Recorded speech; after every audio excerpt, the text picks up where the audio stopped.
Aplikasi App Counting Trade. Aplikasi ini adalah aplikasi akuntansi buku besar untuk perusahaan dagang. Nah, di sini saya akan menjelaskan bagaimana menggunakan aplikasi ini mulai dari menginstal hingga proses akuntansi yang akan menghasilkan laporan keuangan berupa laba rugi, perubahan modal, dan neraca. Sebelum masuk ke penggunaan aplikasi, di sini ada beberapa hal yang perlu diperhatikan. Salah satunya adalah mengenai ayat jurnal penyesuaian untuk persediaan. Di dalam aplikasi ini kita menggunakan metode periodik atau metode fisik, di mana nilai persediaan akhir dihitung berdasarkan stok barang dagangan yang masih tersisa di gudang atau yang belum terjual.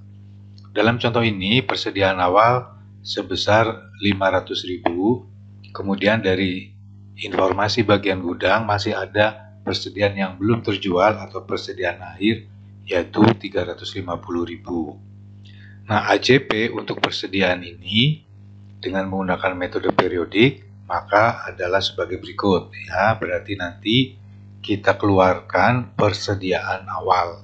Jadi persediaan awal yang bersaldo debit akan kita kredit, dan debitnya adalah harga pokok penjualan. Ini kita tulis dulu debitnya.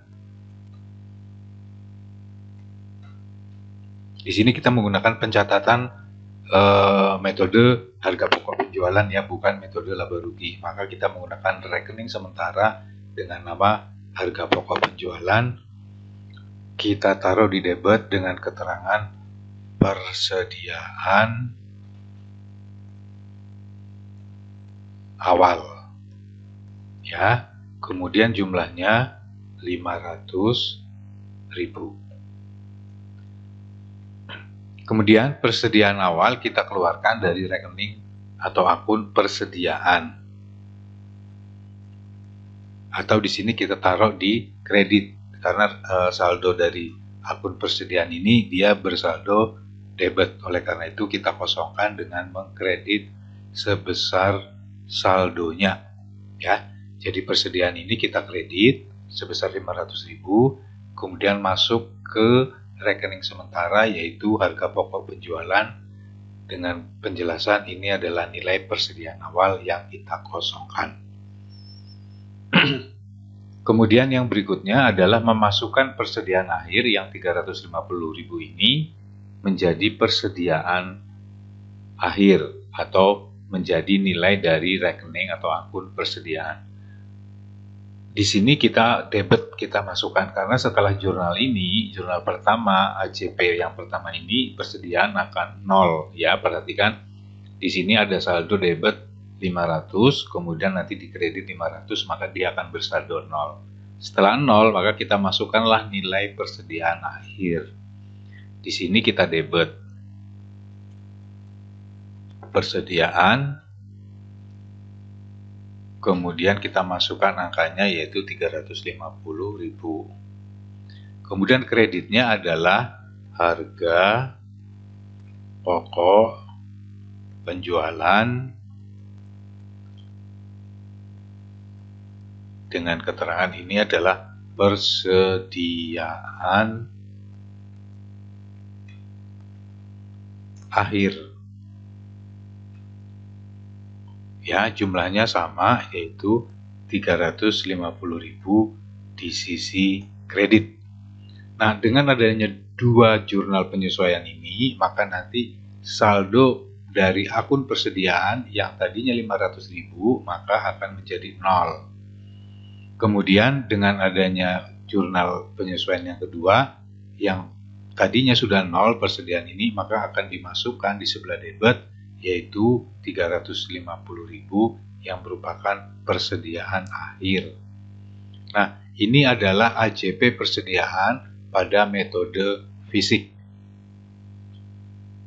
Nah, di dalam aplikasi nanti kita selain menggunakan rekening sementara harga pokok penjualan, kita juga nanti akan menggunakan rekening sementara atau rekening bantu untuk harga pokok penjualan persediaan awal. Jadi nanti kita bukan sekedar keterangan, kita akan membuat akun sementara untuk keperluan proses internal di dalam aplikasi.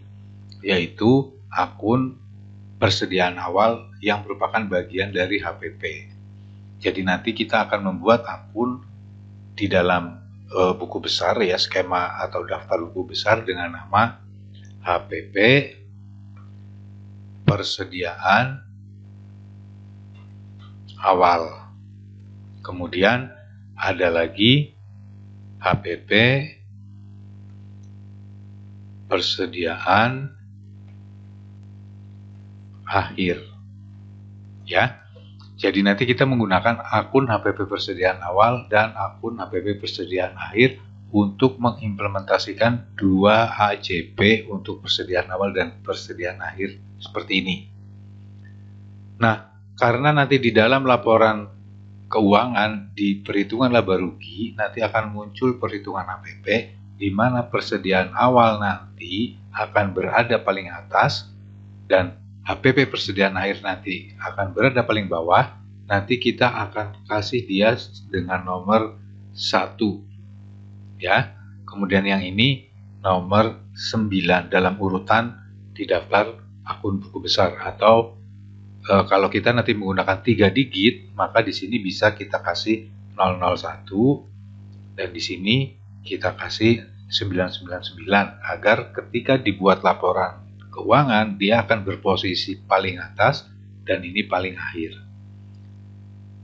Nah, untuk lebih jelasnya nanti kita akan melihat bagaimana skema atau daftar buku besar jika kita akan menggunakan aplikasi AppCounting yang akan dijelaskan dalam video ini.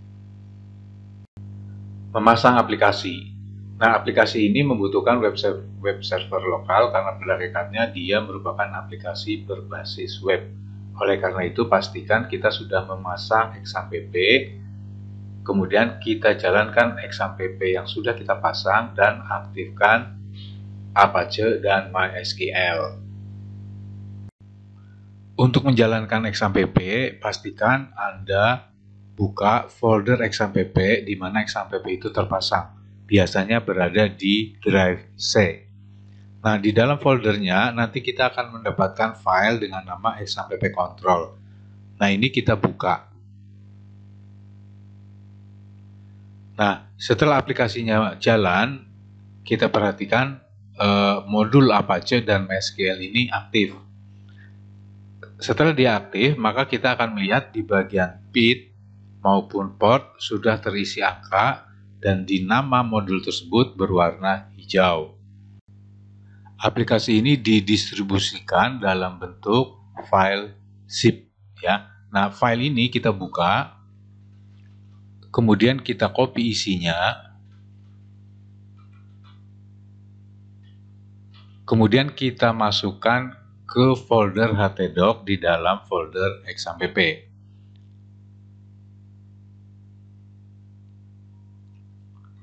Nah, ini adalah folder XAMPP, kita masuk ke folder htdoc, kemudian kita buat folder baru,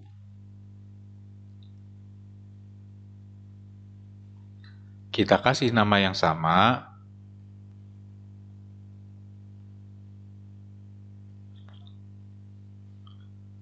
kemudian kita buka dan kita paste ke dalam folder yang tadi kita buat. Nah, setelah itu kita akan dapatkan file ini. Langkah selanjutnya adalah kita buka browser. Nah, pada browser kita buka phpMyAdmin ya, yaitu localhost phpMyAdmin.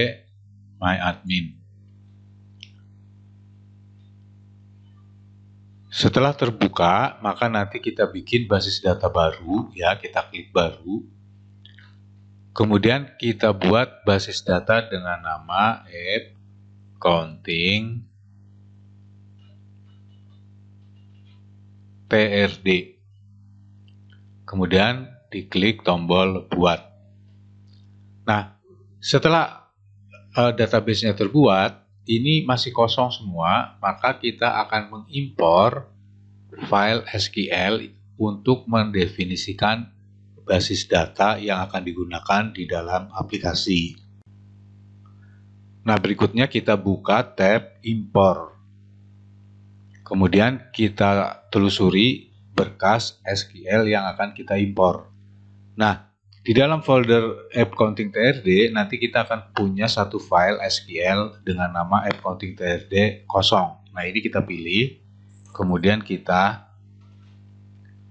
scroll ke bawah, kita klik kirim. Nah, kita tunggu prosesnya hingga selesai.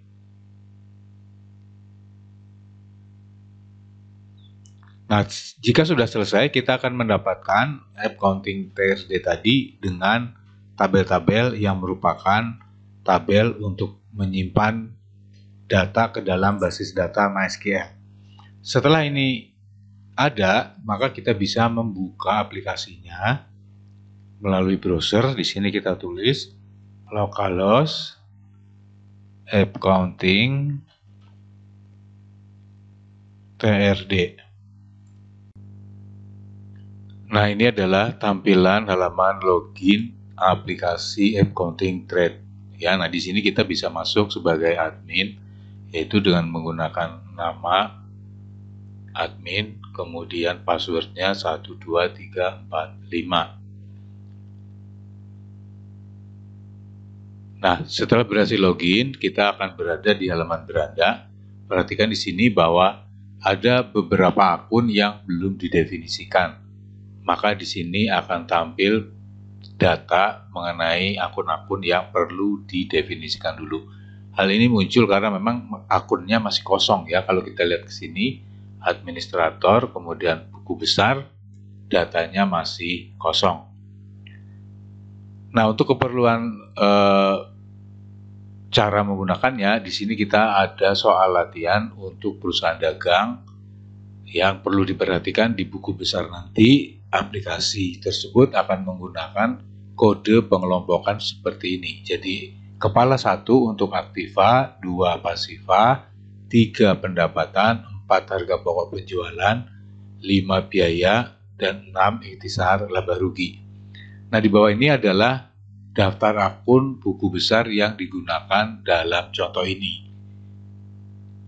Nah, data akun ini kita masukkan ke dalam aplikasi semuanya ya. Perlu diperhatikan di sini bahwa di awal sudah dijelaskan untuk harga pokok nanti ada HPP persediaan awal. Ya, ini digunakan untuk penyesuaian persediaan awal, kemudian ada HPP persediaan akhir. Semuanya masuk dalam kelompok harga pokok penjualan atau HPP. Nah, kita bisa mulai mengisi dari data yang pertama di sini, yaitu aktiva. Kita klik saja di sini tambah, kemudian kita isi 1,000, kemudian aktiva, grup 1, kemudian kita simpan. Kemudian yang kedua, aktiva lancar. Kepala 1, subnya 1, belakangnya 000, kemudian di sini aktiva lancar, tipenya grup 2. Kita simpan. Kemudian untuk yang berikutnya adalah detail dari aktiva lancar ini apa saja. Kalau kita lihat di sini, detailnya adalah kas dan bank, kemudian piutang dagang, dan seterusnya. Ini kita masukin satu persatu. Kita tambah nomor 11001, ini untuk kas dan bank. Nah, ini adalah detail ya, ini detail. Artinya akun ini yang akan digunakan secara langsung untuk menginput transaksi. Kemudian yang berikutnya adalah piutang dagang ya, di sini 11002.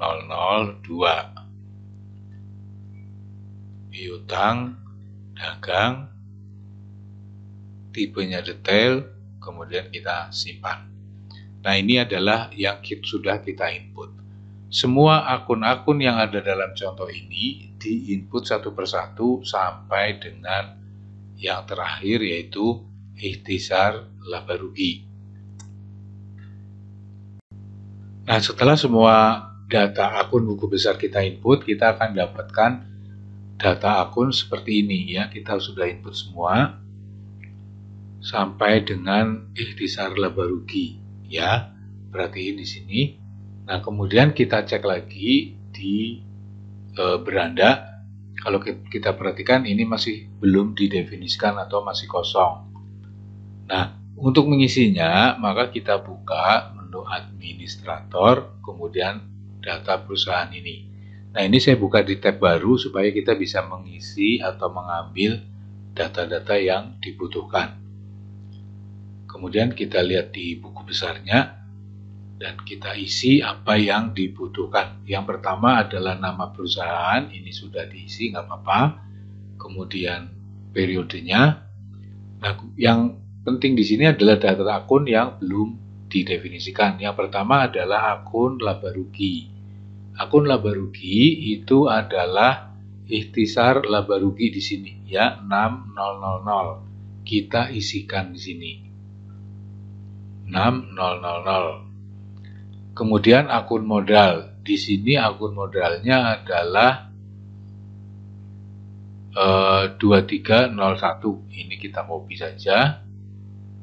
Kemudian kita isi di akun modal. Yang berikutnya prefer. Prefer kita lihat di sini adalah 23002. Kita salin. Terus kita tempel di sini. Kemudian piutang dagang. Kita lihat lagi piutang dagangnya adalah 1102.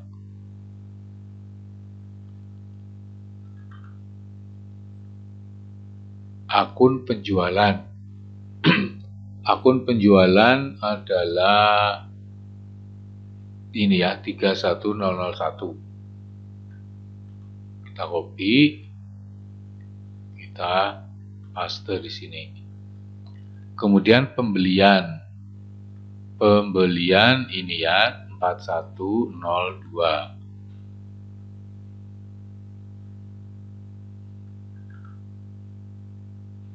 Berikutnya utang dagang. Utang dagang adalah ini 2101. Kemudian kas ini 1101.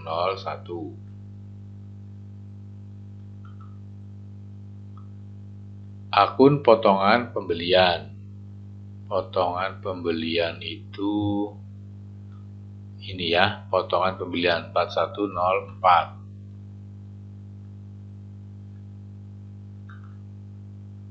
Kemudian potongan penjualan 31002.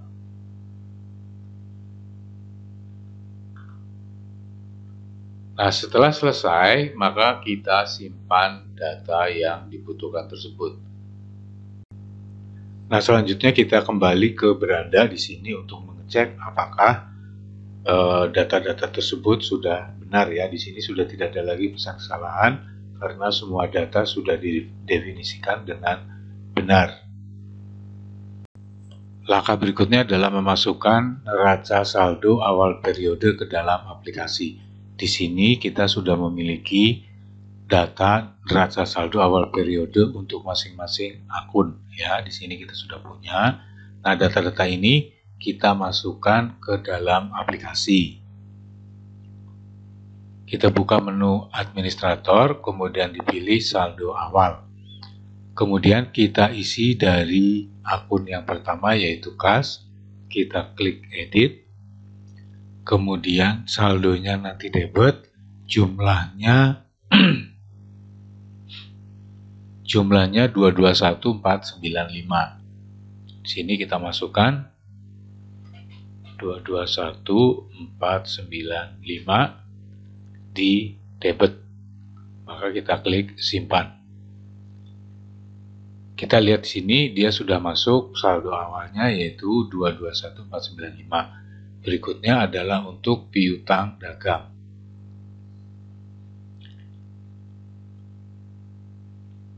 Piutang dagang saldonya 751.700. Kita isi 751.700. Debit kita simpan. Berikutnya untuk persediaan barang dagangan 671.750. Persediaan barang dagangan 671.750.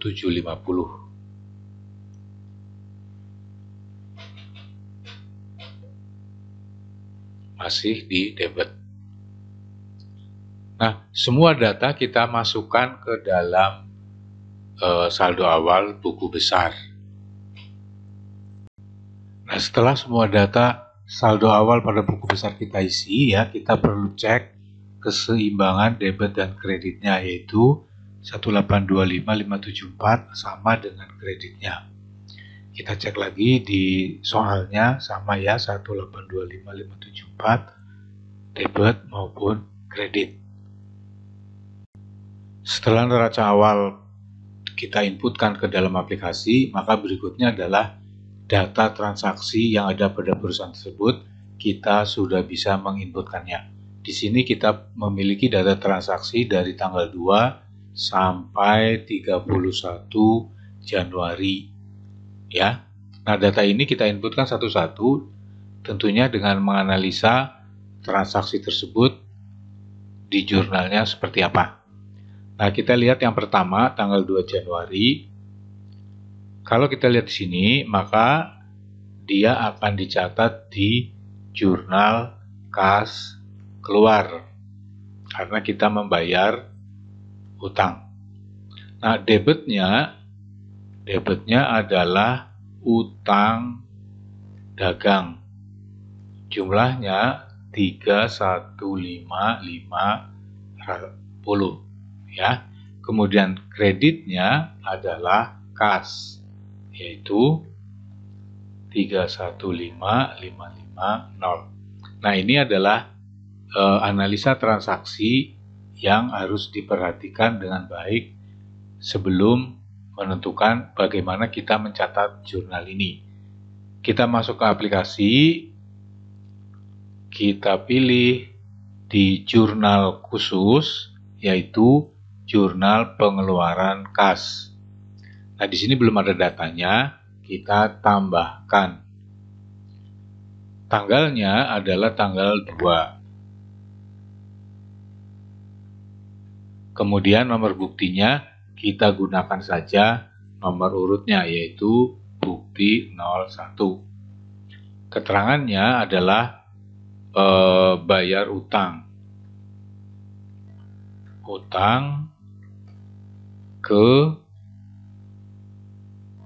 CVACC sini. Ya, bayar utang ke CVACC, debitnya adalah utang. Ya, yaitu 315.550. Ya, kita copy saja. Kemudian kita masukkan di sini. Kemudian pembelian 0 ya, karena kita hanya bayar utang. Serba-serbi juga tidak ada akun serba-serbi yang dipakai. Kita isi dengan 0. Sedangkan kreditnya adalah kas. Jumlahnya sama, yaitu 31550. Potongan penjualan tidak ada, berarti kita isi 0. Perhatikan di sini, kita hanya mengisi bagian debit dan kredit untuk akun-akun yang ada transaksinya. Yang tidak ada transaksinya kita isi dengan 0. Kemudian kita simpan. Nah, perhatikan di sini, di jurnal pengeluaran kas sudah masuk transaksi yang pertama. Ya, bayar utang ke CVACC. Debitnya adalah utang dagang 31550 dan kreditnya adalah kas 31550. Berikutnya untuk jurnal yang kedua adalah menerima pembayaran piutang. Nah, ini berarti dicatat di jurnal kas masuk atau jurnal penerimaan kas. Debitnya adalah kas karena kita menerima uang masuk. Jumlahnya 161.650. Kemudian kreditnya adalah piutang. Ya, karena piutangnya harus dikurangi, maka dia dikredit. Jumlahnya sama 161.650. Kita tandain ini.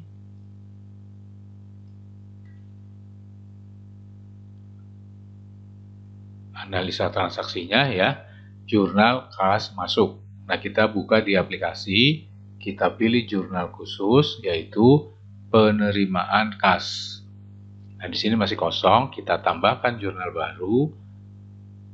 Tanggalnya masih sama 02/01/2023. Nomor buktinya kita pakai nomor urut yaitu B02.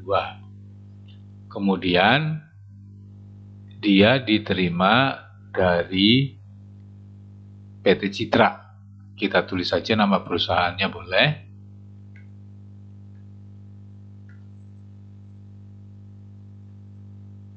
Jumlahnya kas yang kita terima adalah 161.650. Kemudian potongan penjualan tidak ada, kita isi 0. Jumlah piutangnya sama, yaitu 161.650. Penjualan tunai tidak ada karena ini bukan penjualan tunai. Kemudian serba-serbi tidak ada. Kemudian kita simpan. Nah, ini adalah pencatatan penerimaan kas untuk transaksi yang kedua, yaitu dari PT Citra. Jumlah kas yang didebet 161.650, kreditnya adalah piutang.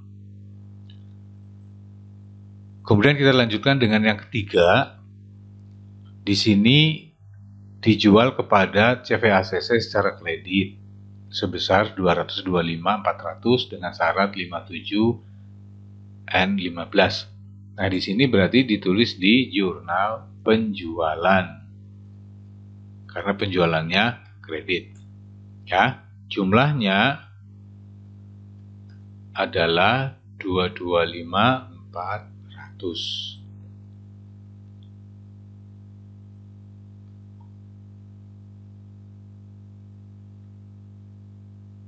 Kemudian kita ke aplikasi, kita pilih jurnal khusus, jurnal penjualan. Kita tambahkan, tanggalnya adalah 03/01/2023, kemudian nomor buktinya B03 sesuai nomor urutnya. Ini adalah dari CVACC ya, dengan syarat kredit 5/7N15. Jumlahnya ya, jumlahnya 225.400. Kita isikan di sini 225.400. Nah, di jurnal penjualan ini jumlah debit dan kreditnya adalah sama, yaitu piutang dagang dan penjualan. Kita simpan. Nah, ini adalah jurnal penjualan, yaitu transaksi yang ketiga telah dicatat di dalam buku jurnal khusus, yaitu jurnal penjualan. Berikutnya lagi, kita bisa melanjutkan dengan transaksi yang keempat.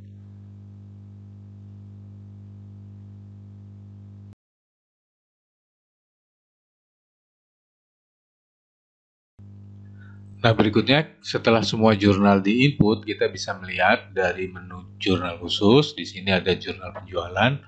Nah, ini adalah data transaksi penjualan yang sudah di-input semuanya ya. Kita bisa mencetak dengan mengklik tombol cetak.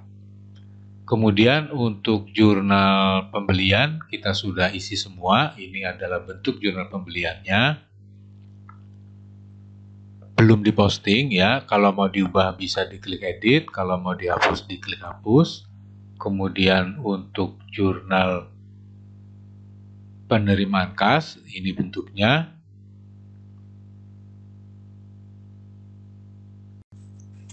Berikutnya kita lihat di sini jurnal penerimaan kas. Nah, ini adalah bentuk jurnal penerimaan kas untuk semua transaksi yang sudah kita inputkan. Kemudian yang terakhir jurnal khusus pengeluaran kas.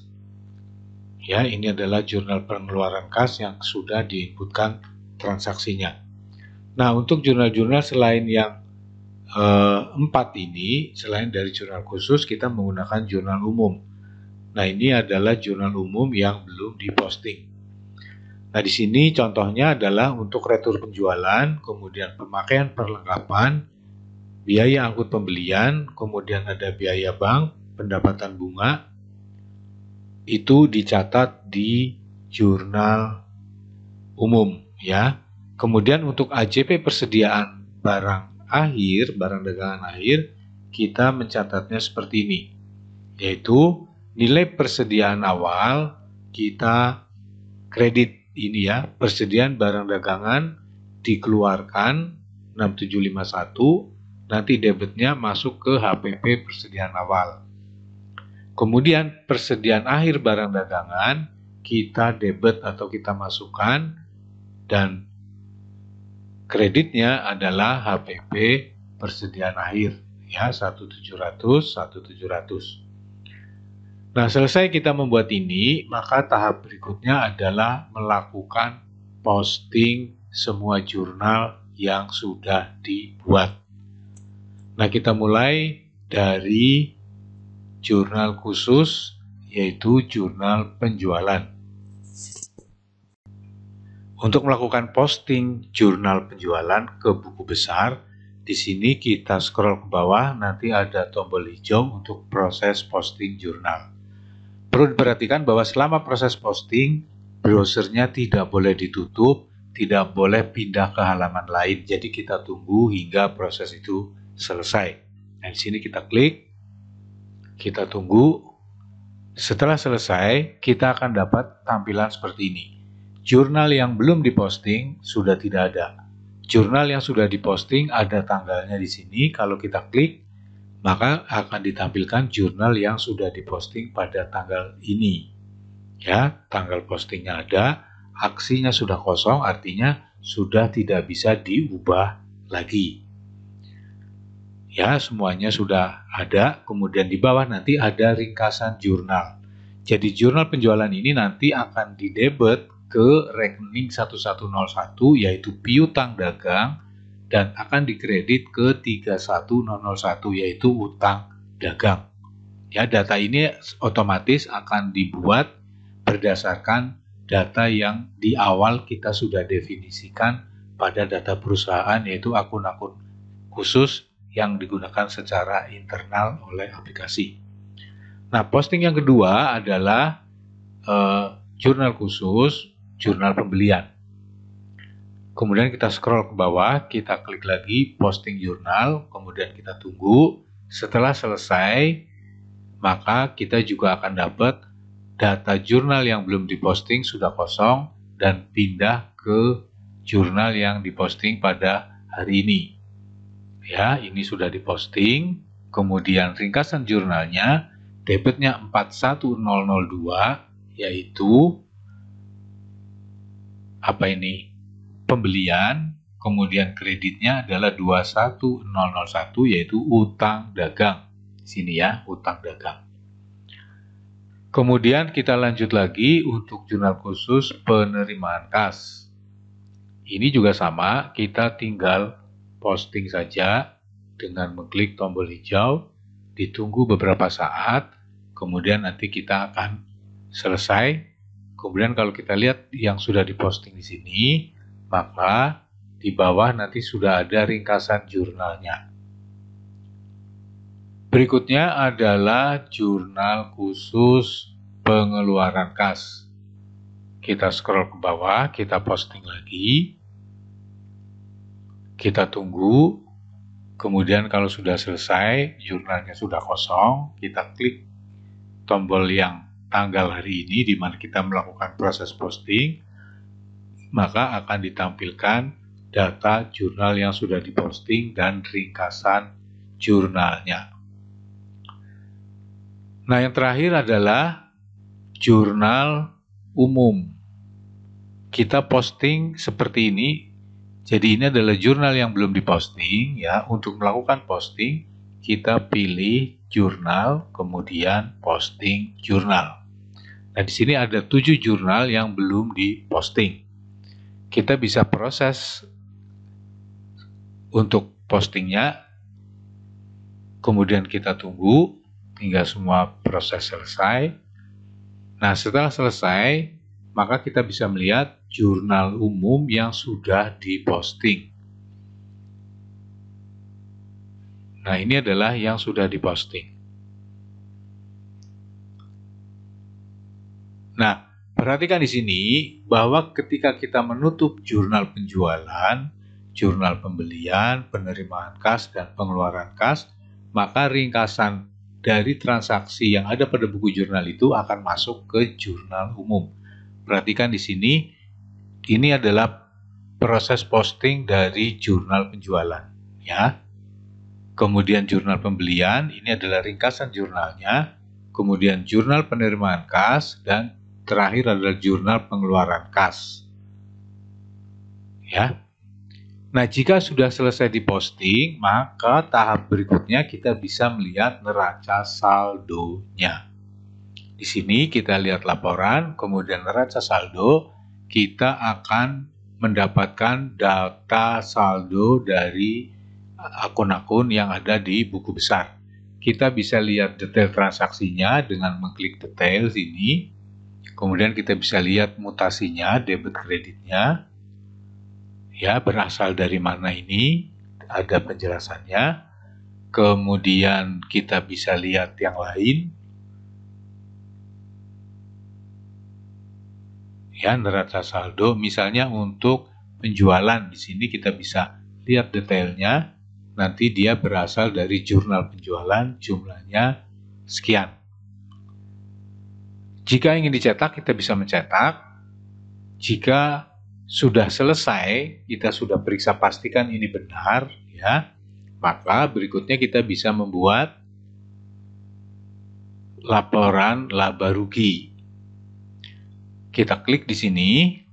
Nah, ini adalah laporan laba ruginya. Yang pertama adalah pendapatan.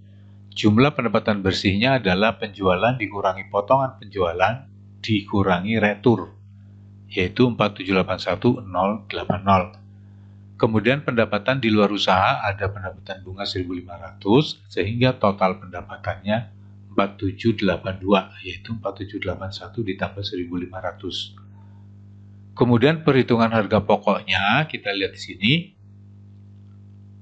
Persediaan awal, ini adalah persediaan awalnya, kemudian pembelian, kemudian ada biaya angkut pembelian, kemudian ada potongan pembelian, dan ada HPP atau persediaan akhir dari persediaan. Setelah dijumlah, perhatikan ya, debit berarti dikurangi kredit, kita dapat total HPP-nya yaitu 2592799 debit. Jadi dia akan mengurangi pendapatan. Pendapatannya kredit, saldonya akan dikurangi dengan HPP.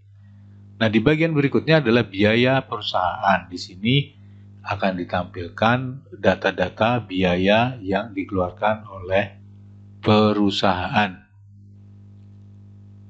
Ya, jumlah biayanya adalah 29060. Sehingga kita dapat laba ya, karena saldonya kredit yaitu 2160721. Nah, demikian laporan laba ruginya. Tahap berikutnya adalah membuat jurnal penutupan ya. Ketika kita sudah mendapatkan laporan laba rugi, maka berikutnya kita akan membuat jurnal penutup. Nah, di sini kita klik, maka akan dilakukan penutupan terhadap 14 akun pendapatan dan biaya. Kita bisa klik proses, kita tunggu. Ya, setelah selesai, maka kita bisa lihat di neraca saldo untuk pendapatan dan biaya dia akan bersaldo 0 ya, penjualan, potongan dan seterusnya ini sudah 0 semua sampai bawah. Nah, ini adalah totalnya sama kiri kanan ya, debit kreditnya. Setelah itu, kita bisa melanjutkan dengan membuat laporan perubahan modal. Nah, di sini laporan perubahan modalnya seperti ini, yaitu laba yang tadi, modal awal ditambah laba, kemudian preview-nya kosong atau tidak ada pengambilan, sehingga kita mendapatkan modal akhir adalah 2643, yaitu saldo awal 303 ditambah dengan laba. Kemudian kita juga bisa lanjutkan dengan membuat neraca. Nah, ini adalah neracanya. Perhatikan di sini adalah jumlah aktiva lancar dan jumlah aktiva tetap, kemudian totalnya ya. Kemudian yang berikutnya adalah jumlah pasifanya 4, 230, 431 harus sama dengan ini 420, 431. Kemudian modalnya sudah berubah menjadi 463921, bukan lagi 303. Nah, demikianlah penggunaan aplikasi accounting trading ya atau trade untuk perusahaan dagang. Selanjutnya untuk di periode yang baru, maka kita bisa melakukan input transaksi dengan menggunakan menu hapus transaksi, di mana dia akan menghapus transaksi yang sebelumnya sehingga di periode yang baru jurnal-jurnalnya kembali kosong, tetapi saldo awal pada masing-masing akun di buku besar tidak ikut dihapus. Jadi kalau kita lihat di sini ada neraca saldo di sini, maka data ini tidak ikut dihapus, hanya transaksinya saja yang akan dihapus. Nah, demikian yang dapat saya sampaikan penjelasan mengenai penggunaan aplikasi accounting TRD atau accounting trade untuk perusahaan dagang. Apabila ada kata-kata yang kurang jelas, kurang dipahami, saya mohon maaf. Silakan Anda mengulangi video tutorial ini hingga memahami cara menggunakannya. Terima kasih. Wassalamualaikum warahmatullahi wabarakatuh.